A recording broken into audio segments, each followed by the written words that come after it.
Aujourd'hui, je vous amène la deuxième vidéo de ma série sur la création de documents pédagogiques. Donc, la première vidéo est sortie il y a une semaine, la semaine passée. Non, mieux la semaine, mercredi dernier. Puis, j'ai eu vraiment des bons commentaires de votre part. Vous semblez vraiment intéressés. Il y a des gens qui aiment ça, cette façon-là aussi de filmer mon écran plutôt que juste ma face. Puis, c'est quelque chose aussi que j'ai aimé faire. Puis, en tout cas, vos commentaires me confirment que c'est quelque chose qui vous intéresse. Fait que je vais continuer dans ce sens-là, assurément. Puis là, dans le fond, aujourd'hui, on va continuer encore le même document. Puis je vais vous montrer aussi quelques petites astuces là, pour certaines sortes de documents particuliers que j'utilise à chaque fois qui me facilitent vraiment la vie. Puis je vais encore parler un petit peu aussi des crédits au niveau des conditions d'utilisation parce que dans le fond, j'ai reçu aussi des questions là-dessus. Donc, avant de commencer, une petite gorgée. On y va! Donc, on se retrouve dans mon document où j'ai terminé, dans le fond, la table des matières. C'est sûr qu'elle est sujet à changer. Là. Naturellement, je peux ajouter ou enlever des choses. Mais c'est ce que je prévois mettre dans cet ensemble-là. Puis, c'est sûr qu'il y a des documents que je ne pourrais pas faire dans le document présent parce que ce modèle-là, il est en paysage. Puis, il y a des documents qu'il faut que je fasse en portrait. Donc, ça veut dire que pas très grave, là. Je vais faire des documents aussi, dans le fond, dans d'autres documents PowerPoint, puis je ferai mettre tout ça dans l'ensemble, mais c'est vraiment pas grave. Ce qui fait en sorte que des fois, les documents vont être aussi plus légers, en quelque sorte, dans le sens qu'ils vont être moins lourds, parce qu'il y a les documents PowerPoint comme ça, avec beaucoup d'images, avec des gros fonds, puis tout ça, ça vient des documents très lourds, puis des fois, c'est long à télécharger, c'est long à ouvrir, etc. Donc, aujourd'hui, ce que je veux travailler, je vais, dans le fond, l'identification des élèves, c'est les étiquettes qu'on peut mettre sur les pupitres des élèves pour identifier leur prénom en début d'année. J'aime que ce soit des documents, souvent qu'on peut aussi modifier, parce que j'aime moi-même écrire dans une belle police le nom des élèves. Je mets aussi le numéro de classe, je trouve que c'est vraiment simple, surtout en début d'année, parce qu'en ayant toutes les pupitres devant nous, on voit vite, c'est sûr si c'est l'organisation de votre classe, on voit vite, dans le fond, les numéros, puis tout ça, ça facilite certaines opérations en classe. Puis, je veux aussi travailler sur les étiquettes des élèves. Dans cet ensemble de clipart-là que je vous ai montré dans la dernière vidéo avec les flamands, il y a des images de feuilles. Puis, je pense que ça peut être intéressant d'essayer de faire des étiquettes avec ces feuilles-là. Pour faire comme des étiquettes, mettons, de numéros pour mettre sur le casier ou, par exemple, sur des crochets. Je pense que ça pourrait être chouette. Fait qu'on va aller se concentrer là-dessus. Donc, si je vais pour, dans le fond, l'identification des élèves, c'est surtout, souvent je vais faire une page en demi parce que je trouve que c'est la bonne grandeur. Puis, je vais toujours, dans le fond, aller rechercher un rectangle transparent là, pour couper, pour on puisse mieux voir. C'est sûr que j'aime ça mettre une image, mais peut-être que je vais la rogner pour la mettre un petit peu plus tassée, pour qu'on ait plus d'espace, parce que c'est pas tous nos élèves qui s'appellent Léo ou Léa, ce qui fait en sorte que parfois on a besoin de plus d'espace. Donc, je vais vous montrer, dans le fond, comment est-ce que je fais pour m'assurer que mes formes soient égales. Donc, je vais aller ajouter une nouvelle diapositive. Et puis, là, je pense que mon écran n'est pas de la bonne grandeur. Ah, voilà, là, on voit tout. Pour pouvoir mesurer, en quelque sorte, là, mon document, ce que je vais faire, c'est que ici, dans mes onglets, je vais aller dans Affichage. Puis, dans Affichage, on a des outils ici. Il y a, par exemple, une règle, un peu comme dans Word, là, ça nous permet de mesurer. Je ne l'utilise jamais. On a le quadrillage, que ça peut être utile pour certaines personnes. Moi, je ne l'utilise jamais. Mais j'utilise le repère. Donc, dans le repère, vous voyez que ça coupe en quelque sorte ma page en 2 et en 4. J'utilise souvent ça pour faire des cartes à tâches parce que c'est la grandeur parfaite. Puis je l'utilise aussi pour la couper en 2, soit à la verticale ou à l'horizontale, peu importe. Mais ce qui est important à retenir, c'est que ces repères-là ne s'impriment pas. C'est-à-dire que même si vous les laissez sur PowerPoint, une fois que vous imprimez vos documents, ça ne paraîtra pas. Je les enlève après parce que des fois, ça fait un petit peu trop de trucs à voir. Fait que dans le fond, ce que je vais faire, c'est que je vais tout simplement aller m'insérer un rectangle en suivant les repères. Puis, moi, je veux un rectangle tout simplement avec une bonne épaisseur parce que c'est plus facile aussi à découper. Puis, il faut penser aussi que lorsqu'on imprime nos documents, il y a toujours une marge parce que les imprimantes, là, comme ça, de maison, c'est pas des imprimantes professionnelles qui font en sorte qu'il n'y a pas de marge, etc. Là, il faut vraiment avoir faut savoir comme changer son document avec des grandeurs pour pouvoir faire ça. Fait qu'il faut faire d'œil qu'il y aura des marges sur tous nos documents. Puis quand il y a des marges, des fois, ça peut couper. Fait que c'est pour ça que je fais des contours plus larges parfois. Puis ce document-là, ben, je veux qu'il ait le même fond que mes documents précédents. Fait que je vais aller les rechercher. Il était ici. Et là, ce que ça fait, c'est qu'il est comme, l'image est comme toute pas belle. Dans le fond, ce que vous pouvez faire, c'est que ici, là, à droite, parfois, ça marche pas avec toutes les images, mais parfois ça fonctionne. Si vous cliquez sur image en mosaïque comme texture, ça va comme faire en sorte qu'elle va être étirée. Parfois, ça ne sera pas la bonne chose, mais des fois, ça va fonctionner aussi. Là, moi, j'aime pas ça. Fait que ce que je vais faire, c'est que je vais revenir en arrière en faisant CTRL-Z, CTRL-Z, et encore CTRL-Z. Et je vais m'assurer que ma forme, elle ait aucun remplissage. Je vais la copier-coller parce que là, dans le fond, ce que je veux faire, c'est que je veux faire 2 étiquettes dans la même page en suivant mes repères. Je n'ai plus besoin de mes repères. Fait que je vais aller le décocher pour l'enlever. Et là, pour faire le même fond, bien, je vais le faire comme en mise de fond, comme en arrière-plan, comme j'ai fait pour mes documents précédents. Puis, ça fait en sorte que bien, mon image, ça ne sera pas comme toute prise, tu sais, comme toute bizarre ou pas bien étirée, etc. Donc, de cette façon-là, tu sais, ce que je trouve le fun, c'est que mes 2 étiquettes vont être un petit peu différentes vu que le feuillage n'est pas à la même place.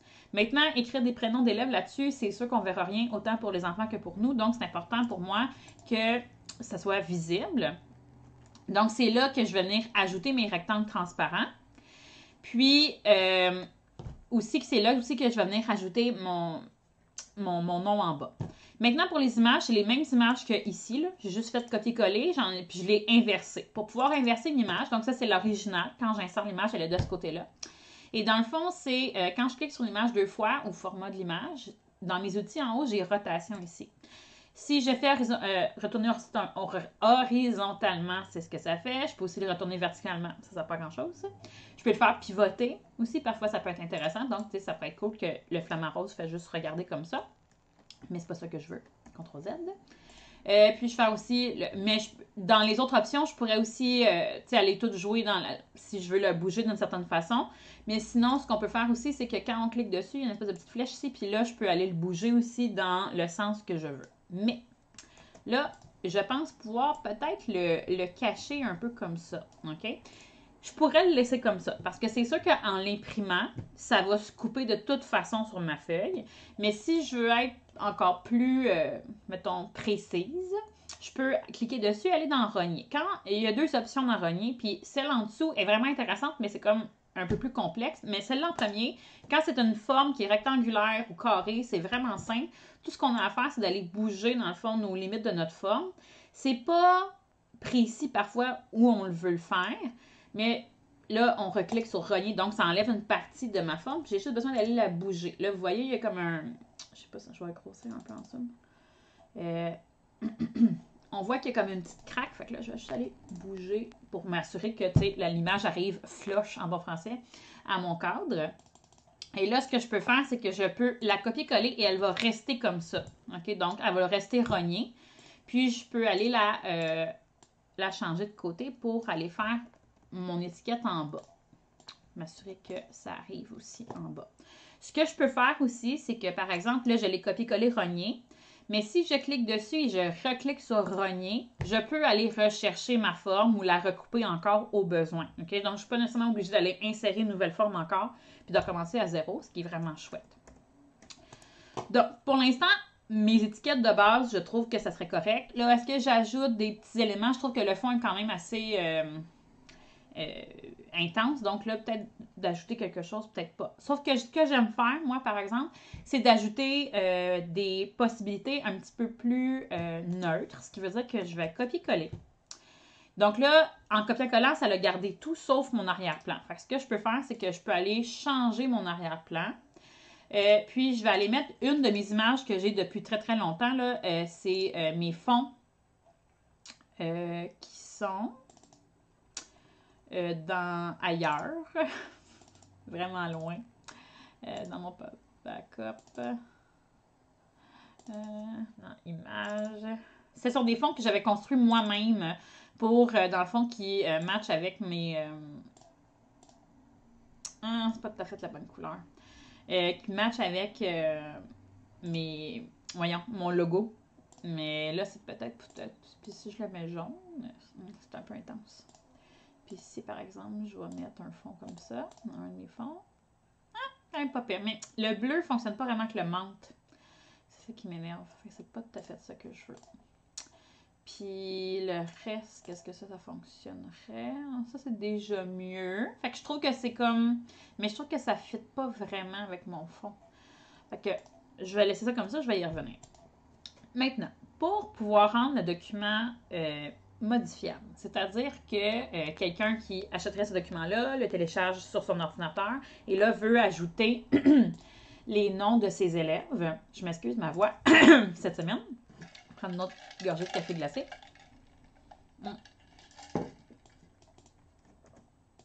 Donc, par exemple, je vais mettre mon nom, Karine. Donc, on veut ça gros pour voir ça de loin, par exemple. C'est peut-être un petit peu trop gros.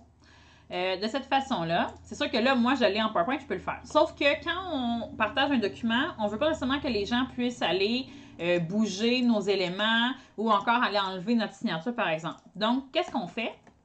C'est que le document vide comme ça, on enregistre ça en image. OK? Donc, dans Fichier, Enregistrer sous, Parcourir. Là, on choisit où on veut le mettre. Moi, je vais le mettre sur mon bureau par souci de que c'est vraiment plus simple.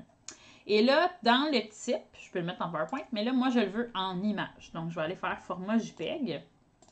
Puis, je vais y donner un nom vraiment pas original. Celle-ci uniquement, parce que ça ne sert à rien que je mette les autres en image, parce que j'ai les sectionnés comme diapositive. Et là, ce que ça me permet de faire, c'est que si j'ouvre une nouvelle diapo, mais là, absolument, je fais ça dans un document tout seul. Comme ça, la personne peut ouvrir juste ce document-là, mais là, c'est juste pour vous montrer. Je peux mettre en arrière-plan ce que je viens d'enregistrer en image. Donc, dans le fond, je vais aller rechercher l'image que je viens d'enregistrer sur mon bureau, qui s'appelait P1.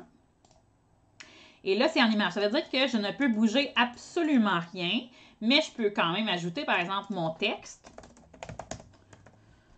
Mettons, je suis numéro 15 dans ma classe. Puis je vais mettre Corabi Happy, mettons. Donc, ça me permet vraiment d'aller ajouter mon texte sans que tout bouge. Puis, comme ça aussi, mon fond est protégé. Donc, c'est la façon. Puis, ce document-là, pour qu'il puisse être modifiable, je l'enregistre par la suite en PowerPoint.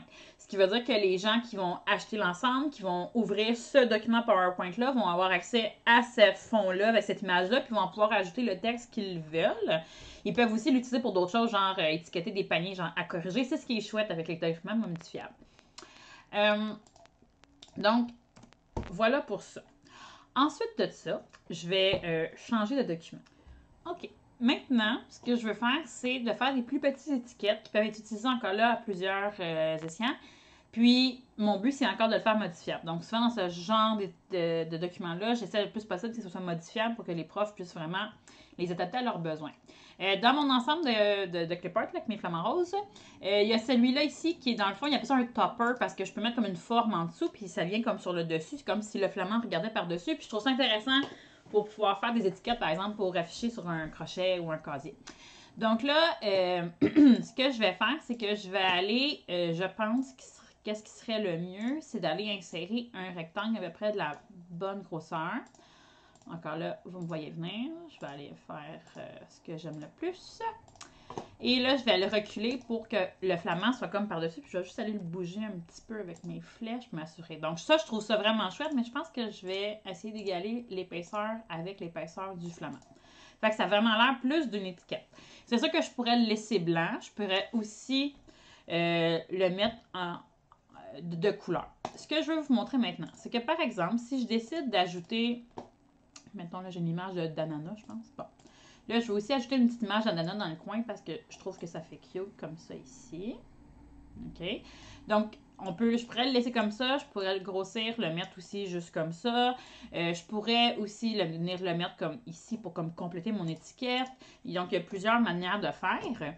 Mais ce qui peut être chouette, c'est que là, étant donné que je veux prendre ça puis le répéter à plusieurs places dans ma feuille, ce que je vais faire, c'est que je peux tout sélectionner. Faire CTRL A, ça sélectionne mes deux formes. Ce que je peux faire aussi, c'est aller faire glisser, puis ça sélectionne. Ou je peux encore, en faisant CTRL, cliquer pour pouvoir aller ajouter. Ce qui est vraiment chouette quand on construit des formes avec plusieurs éléments, c'est qu'une fois c'est sélectionné, on clique sur le bouton de droite et on va les faire grouper. Et en groupant, ça devient une image, ce qui fait en sorte que c'est vraiment plus simple à travailler. Puis, ça nous permet de, par exemple, je peux aller là, copier-coller plusieurs fois ma même forme. Puis, pour pouvoir le déplacer, c'est vraiment plus simple. Ça me sauve beaucoup la vie. Ce qui fait en sorte que, ce que j'aime aussi que ça soit égal. On peut suivre un peu les guides de PowerPoint parce que quand on l'imprime et on le découpe, j'aime ça le faire à la tranche. Fait que je pense toujours à ce genre de petits détails-là quand je fais des documents. Eux, je vais les monter un petit peu encore. Puis on va faire CTRL-A pour tasser tout le monde au milieu. Ce qui fait en sorte que c'est vraiment plus simple. Ça me sauve quand même du temps. Par exemple, je voudrais que, sur une autre feuille, je voudrais que ce flamand-là, mettons que j'en ai la moitié qui soit une autre couleur. Fait que ce que je peux faire, c'est que je vais sélectionner mes formes. Je vais aller cliquer encore sur mon bouton de droite. Dans l'option grouper, je vais aller faire dissocier. Ce qui fait en sorte que là, je suis revenu avec mes deux formes. Donc, par exemple, vous voyez que celui-là n'est plus attaché au rectangle. Et lorsque je veux utiliser une autre image, je peux supprimer puis l'insérer, mais ce qui est encore plus chouette, c'est qu'en cliquant sur cette image-là, dans mes options dans format image en haut, il y a l'option changer d'image. Et là, je peux aller chercher une image. Donc, vous voyez que j'ai la même image mais dans une autre couleur. Et elle va venir s'insérer exactement à la même place. Ce qui fait en sorte que ça me sauve du temps. Puis, je peux en faire plusieurs à la fois en les sélectionnant. Donc, de cette façon-là, je viens de changer la moitié de ma couleur. Ça m'a pris une demi-seconde. Donc, ça, c'est vraiment chouette pour pouvoir sauver du temps. Je fais aussi la même chose quand, par exemple, je fais un document de couleur. Et là, ben là, je vais devoir aller dissocier ceux-là aussi parce que je ne pourrais pas les changer d'image s'ils ne sont pas dissociés. Et je peux toutes les cliquer. Format, changer d'image. Et là, je peux dire, ah, ben, je vais l'imprimer aussi en noir et blanc. Comme ça, par exemple, une prof qui voudrait imprimer ça sur du papier de couleur, il n'y aura pas de problème au niveau de la couleur. Puis, ce qui fait en sorte que j'ai fait 3 modèles en à peu près quelques secondes grâce juste à changer l'image. Donc, ça, c'est vraiment un outil que j'utilise vraiment, vraiment fréquemment dans les documents. Finalement, la dernière chose que je veux faire aujourd'hui, dans la vidéo d'aujourd'hui, c'est vous parler des conditions d'utilisation, mais je veux vous parler de nous en tant que créateurs, les conditions d'utilisation qu'on peut mettre. Donc, étant donné qu'on est le créateur du document, on a droit de mettre les conditions qu'on veut, étant donné que c'est à nous, ça nous appartient. OK? Ce qui est important de savoir, c'est que, dans le fond, il y a deux types de documents. Il y a les documents qu'on partage gratuitement, puis il y a les documents qu'on partage payants, si c'est le cas dans votre cas, par exemple. Lorsqu'on partage gratuitement, c'est sûr qu'on n'a aucun retour, on n'est pas rémunéré, là, on n'a qu'un argent là-dessus, c'est correct, c'est un choix que le créateur fait de partager un document gratuitement, sauf que moi, je veux quand même que si je partage un document gratuitement, que si un enseignant ou une enseignante veut le partager à un collègue ou ami, qu'il réfère plutôt au document à télécharger dans ma boutique plutôt que de lui envoyer. Parce que techniquement, quand on télécharge un document, que ce soit gratuit ou payant, on a la licence juste pour nous et notre classe. Ce qui veut dire en sorte que techniquement, si je télécharge un document sur Facebook ou sur Mieux enseigner gratuitement, mais je n'ai pas le droit de le partager en courriel ou dans un drive à des collègues. Je devrais référer la personne à où je l'ai téléchargé. Ce que ça fait, entre autres, c'est que de un, ben, ça fait que ça remarque le fait que c'est moi la créatrice, donc c'est à moi que revient. Puis ça me permet aussi, on va se dire, d'avoir des statistiques. C'est-à-dire que quand je vais dans Mieux enseigner, moi, dans mes statistiques, je peux voir, par exemple, combien de fois un document gratuit a été téléchargé. Puis, ça peut me donner des informations, puis ça fait en sorte aussi que ben, c'est bon pour une certaine visibilité. Je veux voir si un document se porte bien, se porte pas bien, etc. Pour les documents payants, quand un enseignant achète un document payant seulement une fois, c'est une licence pour lui et sa classe. Okay? Donc, il n'a pas le droit de le partager à quelqu'un d'autre. C'est sûr que je ne suis pas partout, je ne peux pas contrôler tous les gens, donc on se fie à l'honnêteté des gens. Mais c'est pour ça que c'est important d'être très clair dans nos conditions d'utilisation en tant que créateur pour s'assurer que, advenant le cas où il y aurait litige, ben, on peut dire, oui, mais mes conditions d'utilisation étaient claires, puis cette personne est allée à l'encontre de mes conditions. Donc, moi, mes conditions ont changé avec le temps parce qu'avant, je faisais que du gratuit. Puis, c'est arrivé parfois qu'il y a des créateurs qui ont conçu des documents, exactement ou presque copiés sur les miens. Donc, c'est sûr que je veux protéger aussi mes documents, ma mise en page, mes façons de faire. C'est sûr que je ne peux pas empêcher les gens d'utiliser les mêmes images et les mêmes polices que moi, mais ça reste quand même que ma façon à moi, mon style de création, ça m'appartient à moi. Ce que j'aime vraiment, c'est que de toujours mettre, les gens ne peuvent pas partager, distribuer ou vendre sous un autre nom. Ils doivent laisser mon nom en bas de chaque page. Et moi, j'ai ajouté dernièrement qu'ils ne peuvent pas copier le concept, la mise en page ou l'idée. Puis, par respect pour mon travail, veuillez référer les personnes à ma boutique Mieux Enseigner ou encore à mes différentes pages. Merci de votre compréhension. Donc, c'est vraiment que ce document-là m'appartient. Tu ne peux pas faire ce que tu veux avec, à part si tu as le document pour ta classe, ça, il n'y a pas de problème. Puis que si, par exemple, il y a une collègue qui dit « Hey, c'est vraiment chouette comme document », puis à place de lui envoyer directement, on dit « Ben, va dans telle boutique, va le télécharger ». Comme ça fait comme un petit twinks au créateur qui fait comme « Ah, OK, ben, tu sais, mon travail est quand même apprécié ». Parce que si les gens font juste envoyer des documents par courriel, il n'y a plus d'être de mon travail de créatrice de documents pédagogiques. Donc, ça, c'était pour les conditions d'utilisation plus personnelles. C'est sûr qu'on peut aller voir aussi d'autres créateurs, voir qu'est-ce qu'ils ont mis comme conditions d'utilisation. Mais de cette façon-là, on est sûr qu'on essaie de se protéger le plus possible. Étant donné que ça, c'est mes conditions, ça veut dire que lorsque j'utilise les créations de quelqu'un, par exemple comme une police ou encore une image comme un clipart, ben je dois m'assurer de respecter aussi les conditions d'utilisation. Puis, elles sont disponibles lorsqu'on achète, qu'on on magasine des documents comme ça, il faut bien les lire, ces conditions d'utilisation-là, parce que quand j'achète un document, je m'engage à respecter ces conditions d'utilisation-là. Donc, c'est pour ça, par exemple, que Creating for the Classroom, c'est où est-ce que j'achète la plupart de mes cliparts sur Teachers Pay Teachers. Bien, dans ces conditions d'utilisation, son logo doit apparaître dans mes documents. Donc, ça veut dire que, par exemple, je fais une page de crédit, son logo est là. Parfois aussi, il y a des gens qui veulent que ça soit aussi le nom avec le nom de la boutique qu'on peut cliquer. Donc, il y a différentes façons de pouvoir faire ce genre de s'assurer que les crédits soient disponibles, mais il faut bien lire les conditions avant tout. Donc, pour la fin de la vidéo, aujourd'hui, j'ai décidé de faire participer Miko. Puis, comme vous pouvez voir, il est tellement,